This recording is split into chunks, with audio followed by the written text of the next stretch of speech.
નમસ્કાર વિદ્યાર્થી મિત્રો, ધોરણ 9 વિષય સંસ્કૃત એનો જે પ્રથમ પાઠ છે સમર્ચનમ, એ પાઠનું આપણે સંસ્કૃતનું ગુજરાતીમાં જે શ્લોકો છે તેનું સંસ્કૃતના જે શ્લોકો છે તેનું ગુજરાતીમાં ભાષાંતર આપણે આ વિડીયોના મારફતે કરવાનું છે.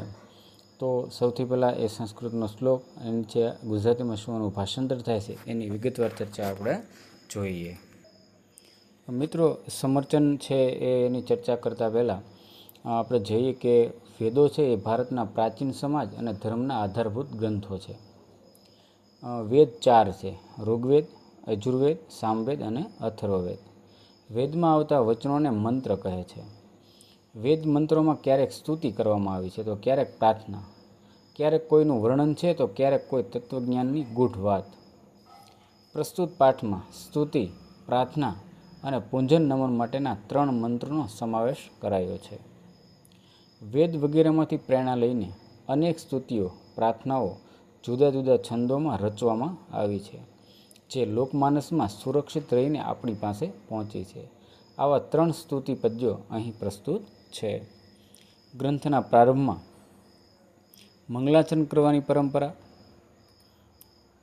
આ દ્રષ્ટિએ આ મંત્રો તેમજ શ્લોકો દ્વારા સંસ્કૃતના અધ્યયનનું મંગલાચરણ કરીશું. મિત્રો, સૌથી પહેલો જે શ્લોક છે કે અગ્નિવલ્લે પુરોહિતમ યજ્ઞશમ દેવમૃત્યુજમ હોતારમ રત્નધાતમ, ઋગ્વેદમાંથી લેવેલો છે. એનો અનુવાદ એવો છે કે યજ્ઞના પુરોહિત, દિવ્ય પ્રકાશવાળા દેવ, યજ્ઞ કરાવનાર, હોમ હવન કરાવનાર તથા રત્નોને ધારણ કરનાર અગ્નિની હું સ્તુતિ કરું છું. એ જ રીતનો જે બીજો શ્લોક છે, યજ્ઞે વ્રતપતે વત્રમ ચરિષ્યામી તચ્છકે તન્મે રાધાત્યામ ઇદમ અમૃતાંત સત્યમુપેમી. એ પણ યજુર્વેદમાંથી લેવેલો છે. એનું છે કે હે વ્રતોના અધિપતિ અગ્નિદેવ, હું તમારા વ્રતનું પાલન કરીશ, તે વ્રતની મને સિદ્ધિ કરાવો. હું અસત્ય માર્ગથી સત્ય માર્ગે ગતિ કરું છું. આ જ રીતનો ત્રીજો જે શ્લોક હતો કે નર્મ સંભવાર્ય, એ જે શ્લોક છે એનો ગુજરાતીમાં અનુવાદ જોઈએ તો કલ્યાણ કે સુખને જન્મનાર એવા અને સુખના દાતાને નમસ્કાર હો. જે કલ્યાણ કરે છે તેમજ સુખકારી છે તેને નમસ્કાર હો. જે શિવ પરમ કલ્યાણરૂપ અને અતિશય કલ્યાણકારી છે તેને નમસ્કાર હો. તો આ રીતે વિદ્યાર્થી મિત્રો, આપણે સમર્ચનમનો જે શ્લોકો જે હતા એની ચર્ચા કરી. ત્યારબાદ આની અંદર બીજું છે વૈદિક, બાદ છે લૌકિકમ. એ લૌકિકમને લગતા જે શ્લોકો છે, જે મંત્રો જે કહી શકીએ, એની આપણે અનુવાદ છે જોઈએ. એની અંદર પહેલું આવે છે કે યમ બ્રહ્મા વરુણેન્દ્ર. જે આખો શ્લોક જે છે તેનું ભાષાંતર જોઈએ આપણે. તમે તમારા પાઠ્યપુસ્તકમાં એ શ્લોક જોઈ અને એનું ભાષાંતર આ પ્રમાણે થઈ શકે કે જેની બ્રહ્મા, વરુણ, ઇન્દ્ર, રુદ્ર અને અન્ય દેવો દિવ્ય સ્ત્રોતો વડે સ્તુતિ કરે છે.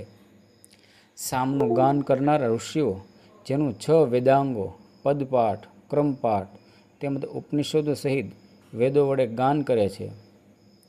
જેનું યોગીઓ ધ્યાનની અવસ્થાને પ્રાપ્ત થયેલા મન વડે દર્શન કરે છે. જેના અંતને દેવો તેમજ અસુરગણો જાણતા નથી, તે દેવને દિવ્ય રૂપધારી પરમેશ્વરને નમસ્કાર હો. તો આ રીતે એનો આખો અનુવાદ છે. ત્યારબાદ એ રીતનો બીજું છે કે ભયાનામ ભય ભીષણમ ભીષણાનામ ગતિ પ્રાણીના પાવન પાવનામ. એ જે અનુવાદ શ્લોક છે તેનો અનુવાદ જોઈએ કે હે ઈશ, તું ભયજનક સંજોગોમાં ભયરૂપ છે, ભયાનક સંજોગોમાં ભયાનક છે. પ્રાણી માત્રની તું ગતિ છે, પવિત્ર વસ્તુઓમાં તું પાવન છે. મોટા અને ઊંચા પદો ધરાવનારનું તું એકમાત્ર નિયંત્રક છે. ઉત્તમોમાં ઉત્તમ અને રક્ષકોમાં તું રક્ષક છે. તો આ એનો જોયું. આ રીતનું છે એ ત્રીજું છે વયમ ત્વા સ્મરામ વયમ ત્વા ભજામો નામનો જે શ્લોક છે એનો અનુવાદ એવો છે કે અમે તમારું સ્મરણ કરીએ છીએ, અમે તમને ભજીએ છીએ, અમે જગતના સાક્ષીરૂપ એવા તમને નમીએ છીએ. તમે એકમાત્ર સત્યનિધિ છો, તમે આધાર વિહોણા ઈશ્વર છો, તમે સંસારરૂપી સાગરને પાર ઉતારનાર નાવ છો. શરણમાં જવા યોગ્ય એવા તમને અમે પ્રાપ્ત કરીએ છીએ. તો આ રીતે વિદ્યાર્થી મિત્રો આપણે પહેલો જે પાઠ હતો સમર્ચનમ, જે ધોરણ 9નું સંસ્કૃતનું, એનું ગુજરાતીમાં અનુવાદ કરવાનો પૂરો પ્રયત્ન કરેલો છે. તો તમને આ ખરેખર ખૂબ મહત્ત્વનું છે, તો એ આપણે જોયું. હવે આપણે આ જ પાઠનો છે આવનારા વિડીયોમાં છે એના સ્વાધ્યાયનો જે અભ્યાસનું સોલ્યુશન છે એ પણ કરવાના છીએ. એટલા માટે જો તમે ચેનલમાં નવા છો તો ચેનલને લાઈક, શેર અને સબસ્ક્રાઈબ કરો, જેથી કરીને આવા જ વિડીયો તમને મળતા રહે. તો મિત્રો, વિદ્યાર્થી મિત્રો, હવે આ પાઠના સમર્ચન પાઠના સ્વાધ્યાયમાં આપણે ફરી મળશું.